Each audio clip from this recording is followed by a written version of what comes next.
ജീവിതത്തിൽ ഇത്രയേറെ സുഹൃതം ലഭിച്ച, മരണാനന്തരം പോലും ഇത്രയേറെ സുഹൃതം ലഭിച്ച മറ്റൊരു കലാകാരനില്ല കലാകാരൻ.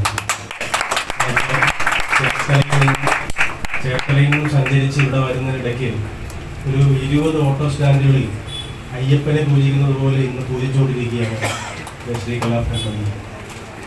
അപൂർവമായ ഒരു രംഗമാണ് കാണാൻ കഴിയുന്നത്. മരണാനന്തരം ഒരാളിങ്ങനെ ആഘോഷിക്കപ്പെടുകയും ആചരിക്കപ്പെടുകയും അനുഭവിക്കുകയും ചെയ്യുക എന്നത് അല്ലാത്ത സുഹൃതപരമായ കാര്യമാണ്. വളരെ സഹാനുഭൂതിയോടെ എല്ലാവരോടും പെരുമാറുകയും സ്നേഹത്തോടെ ഇടപെടുകയും ചെയ്യുന്ന ഒരാളാണ്. ഒരുപക്ഷെ ആ സ്നേഹമാണ് ഇവിടെ കൂടിയിരിക്കുന്നവർ എല്ലാവരും മണിയുടെ പ്രതിരൂപങ്ങളാണ്.